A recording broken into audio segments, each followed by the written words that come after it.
اچھا یہ جو بلاول بھٹو صاحب نے کہا جی کہ سیاسی استحکام لے کے آئیں چاہے لاٹھی سے ہو بات چیت سے ہو، لاٹھی والا سیاسی یہ دس از ڈسٹربنگ کیونکہ پیپلز پارٹی کی جانب سے پہلے میں نے دیکھا بلاول صاحب نے ایک بروٹ میجورٹی کی بات کی، اب یہ لاٹھی سے سیاسی استحکام کی بات کر رہے ہیں.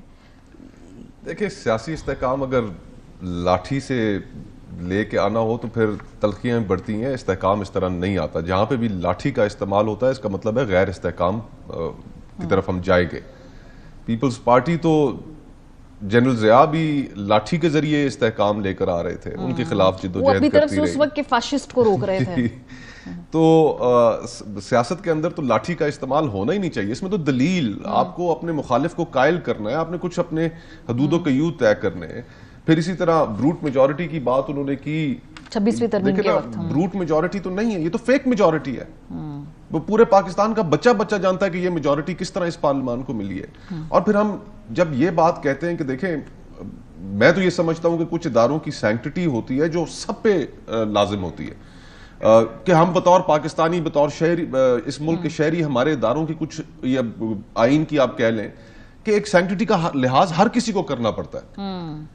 جس پارلیمنٹ کے اندر کیمرے لگائے جائیں, جس پارلیمنٹ کے اندر لوگ گھس جائیں اور ایم این ایز کو, پارلیمان کے ممبروں کو وہاں سے اندر سے کیمروں کے سامنے گرفتار کر لیں, جس پارلیمان کے سامنے این ڈی چوک میں جہاں پر گولی چل جائے, ہم نے ان جگہوں کی سینکٹٹی ختم کر دی ہے. جس آئین کا حلیہ آپ بگاڑ دیں فیک میجورٹی کے ذریعے, کیا سینکٹٹی رہ گئی؟ لیکن مصطفیٰ یہ اوور نائٹ نہیں ہوا نا, یہ تو پروگریسولی ہم دیکھ رہے ہیں, یہ 10-12 سال کا کھیل ہے جس کے نتائج ہم ہیں. نہ سدھار ایک دم آئے گا, نہ یہ بگاڑ ایک دم آیا ہے. دیکھیں بگاڑ بالکل ایک دم نہیں آیا. 10 سالوں میں آپ دنیا بھر کے وہ اٹھا کر دیکھیں جو ڈیموکریسی انڈیکس ہے, فار ایگزامپل پاکستان ایک سٹرگلنگ ڈیموکریسی تھا.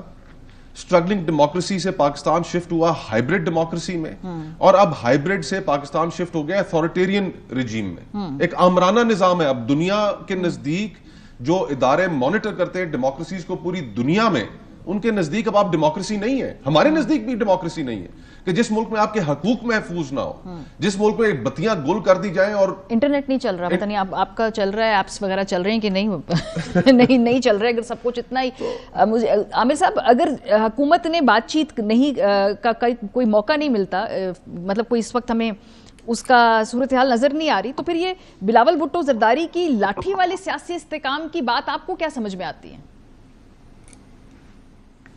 زبیر صاحب نے نا میری بات پہ بڑا اچھا کہکا لگایا تھا جو مجھے کان میں سنائی دیا.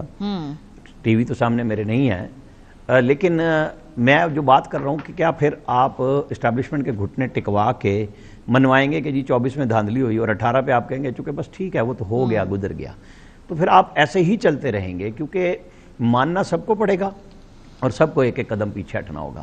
آپ استحکام کی بات کرتے ہیں, بلاول بھٹو نے تو پی ٹی آئی کو آفر کی تھی نا, میں تو اس کو پہلا نمبر دوں گا کہ بلاول نے یہ کہی تھی کہ مرکزی حکومت عمران خان کی پارٹی بنائے اور ہم ساتھ دیں گے. کیا کہہ کے زیرو کیا, راستہ چھوڑ دیا نا. اب آپ مانگ رہے ہیں مینڈیٹ ان لوگوں سے جو اقتدار میں بیٹھے ہوئے ہیں اور وہ یہ مان جائیں کہ ہاں ہم نے یہ کام کیا یا ہمارے لیے یہ ہوا. اور وہی بلاول جو آپ کو سلیکٹڈ وزیر اعظم کہہ رہا تھا 2018 میں, وہ آپ کو نون کے وزیر خارجہ رہتے ہونے کے فوراً بعد آپ کو آفر کر رہا تھا کہ آپ بنا لیں, تو پھر آپ کیوں نہیں اپنے لوگوں پہ اعتماد کیا؟ جیسے کیسے بھی تھے, یوسف رضا گیلانی کو پیپلز پارٹی نے وزیر اعظم بنایا تھا, راجہ پرویز اشرف کو بنایا تھا, جس طرح بھی مجبوری تھی, حالات تھے. عمران خان نے کیوں نہیں اپنے کسی ساتھی پہ اعتماد کیا؟ وہ صرف اپنی ذات کے لیے کیوں کھڑے رہے؟ یہاں پہ تو وہی سوال آیا نا کہ نہیں جی مینڈیٹ ملے گا, تو پھر مینڈیٹ لینے کی تگ و دو آپ کب سے کر رہے ہیں, کتنے مہینوں سے کر رہے ہیں, اور آپ نے فائنل کال دی. فائنل کال میں آپ نے بہت بڑی اکثریت نوجوانوں کی جو آپ کے لیے چاہ لے رہی تھی. میں آپ کو بتاؤں, اس شہر میں راولپنڈی اسلام آباد میں میری بہت سارے نوجوانوں سے بات ہوئی جو پی ٹی آئی کے لیے فائنانس بھی کرتے ہیں اپنے روزگار سے. وہ 2 دفعہ میں علی امین کی حرکتوں کے بعد آنے یا جانے پہ انہوں نے کہا بھائی ہم تو دیکھیں گے کہ اس دفعہ کچھ ہوگا تو ہم پارٹیسپیشن دیں گے. یہ وہ ان کی نا یہ اضطرابی کیفیت تھی کہ انہیں یقین نہیں رہا تھا کہ پی ٹی آئی کی جو لیڈرشپ ہے وہ اپنے لیڈر کے ساتھ بھی مخلص ہے یا نہیں ہے, کہ لوگ مخلص ہیں. پھر جس طریقے سے آپ قسمیں دے کے کہ ہم کفن پہ لے کے آ رہے ہیں, تو آپ اس پرامن مارچ کہتے ہیں اس کو, جب آپ گھر سے دعویٰ کر کے آ رہے ہوں کہ آپ کیا سوچ کے آ رہے ہیں, آپ کے پاس پوری کی پوری فورس ہو کے پی گورنمنٹ کی, آپ وفاق پہ چڑھائی کرنے آئیں, آپ کو یہاں سے کیا سی بی ایم ملے گا؟ راستہ پھر بھی دیا وفاق نے جب بیرسٹر گوہر اور بیرسٹر سیف کو ان سے پوچھ لینا وہ کس کی سہولت کے ساتھ اڈیالہ جیل میں ملے تھے اور انہوں نے جا کے پیغام دیا تھا کہ سنجانی میں بیٹھ جائیں، وہ سہولت نہیں تھی.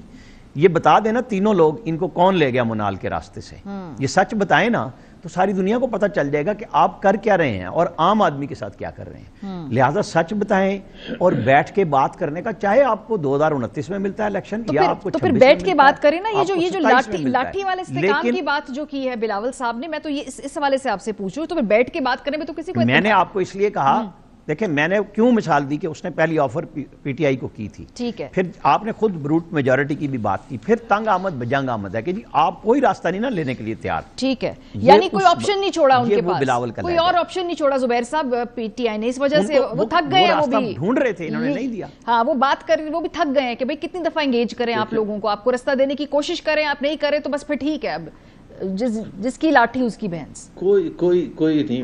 میرا خیال ہے دیکھیں نا، Pakistan came under authoritarian rule in 2022 جب پکڑ دھکڑ کی سیاست شروع ہوئی ہے much before May 9th. جو الیکشن نہیں کروایا گیا تھا، پنجاب کا مینڈیٹ دینے سے انکار کیا تھا، وہ May 9 سے پہلے کی بات ہے. جو کے پی میں الیکشن عوام کا مینڈیٹ روکا گیا تھا وہ May 9 سے پہلے کی بات ہے. جو عامر صاحب بات کر رہے ہیں نا پی ٹی آئی کی غلطیوں کی، وہ میں بالکل 100% ان کے ساتھ ہوں کہ جی وہ گنڈا پور جواب دیں. But the larger context of this discussion is not about کہ جی گنڈا پور کیسے نکلے تھے، وہ کمپرومائز ہیں یا نہیں ہیں، یا پنڈی کا جو کارکن ہے وہ کیا سوچ رہا ہے، وہ بالکل صحیح کہہ رہے ہیں. بٹ اگر آپ نے لارجر پکچر دیکھنی ہے جو کہ سب کو دیکھنی چاہیے کہ اس کا مسئلے کا حل کیسے ہوتا ہے. مطلب یہ کبھی یہ اجب by the way even by Pakistani standard یہ کبھی بھی نہیں ہوا تھا کہ ہاں ہم نے چوری کی ہے، ہاں ہم نے مینڈیٹ سٹیل کیا ہے. لیکن دیکھیں نا 2018 میں بھی تو ہوا تھا.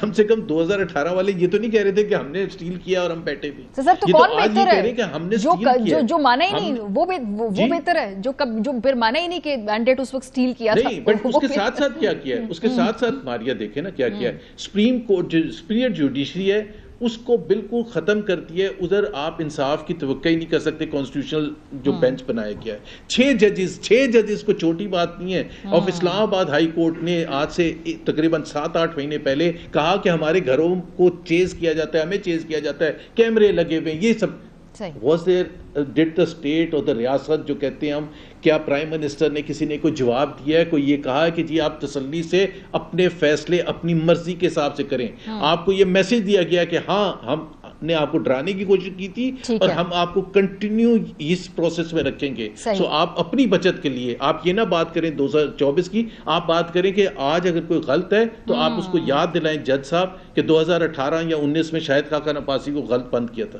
اس طرح سے کبھی سیاست. اچھا اب مجھے بریک پہ جانا ہے.